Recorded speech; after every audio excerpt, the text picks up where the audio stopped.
안녕하세요. 언어 생활과 관련하여 의인과 악인을 대조합니다. 오늘 본문은 잠언 12장 17절에서 28절입니다. 17절. 진실을 말하는 사람은 의를 나타내지만 거짓 증인은 거짓을 말한다.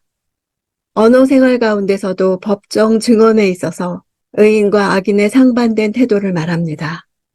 고대 사회는 문서보다 말 중심인 사회입니다.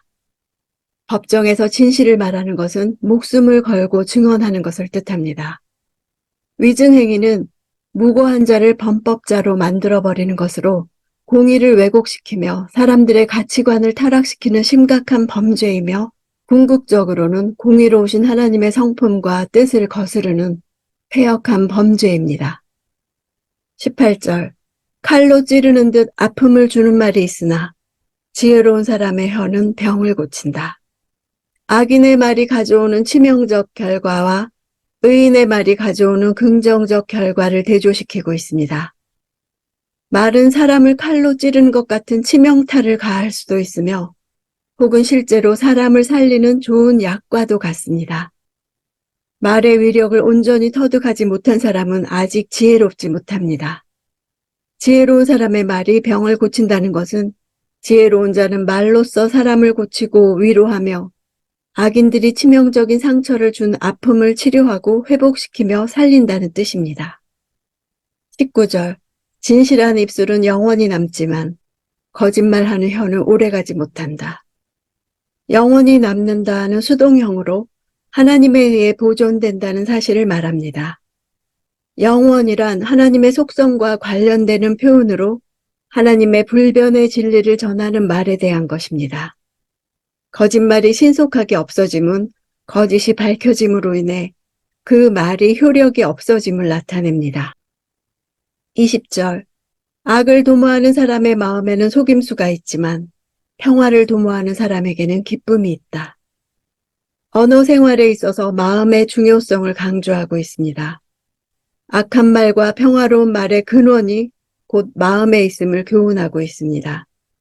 아무리 훈련한다 할지라도 마음이 바로 되어 있지 않으면 결코 바르고 은혜로운 말을 할 수 없습니다.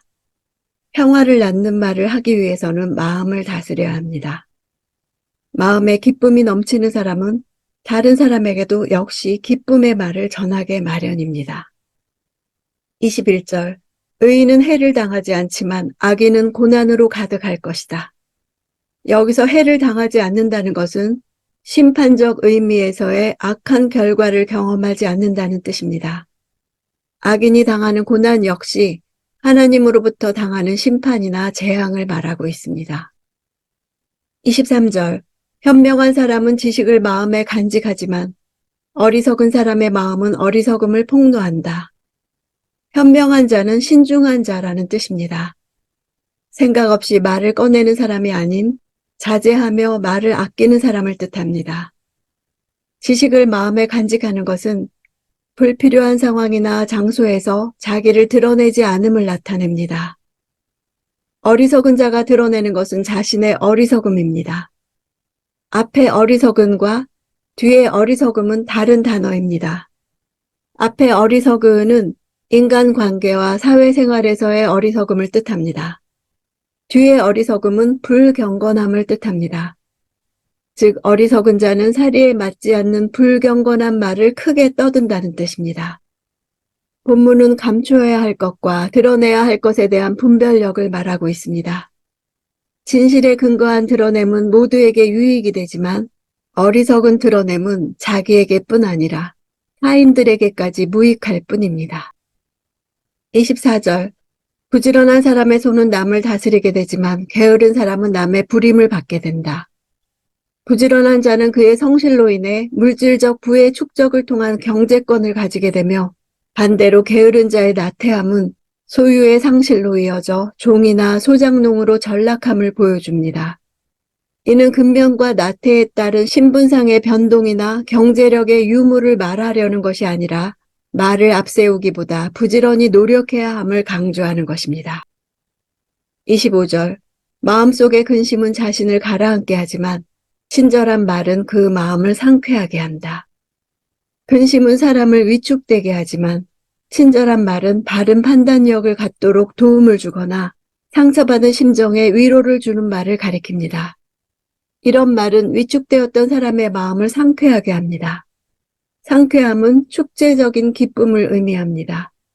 이처럼 적절한 말은 사람의 생각을 바꾸며 고난을 극복하고 선을 이루는 힘이 있습니다. 27절.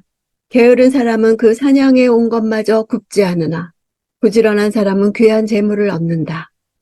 게으른 자는 어리석은 자며 악인이요 부지런한 자는 지혜로운 자며 의인입니다.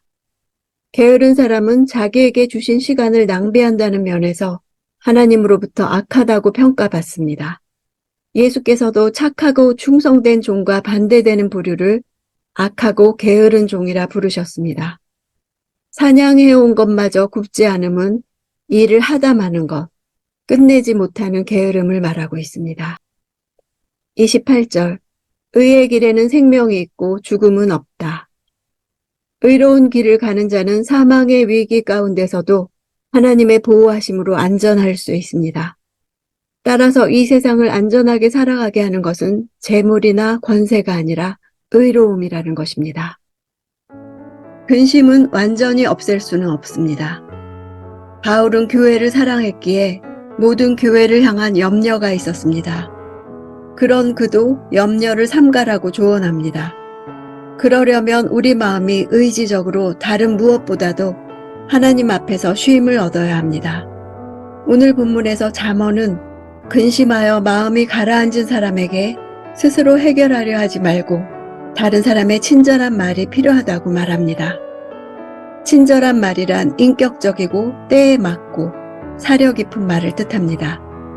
마음이 가라앉은 사람을 인정해주고 자신의 경험을 들려주고 하나님을 가리켜 보여줘야 합니다.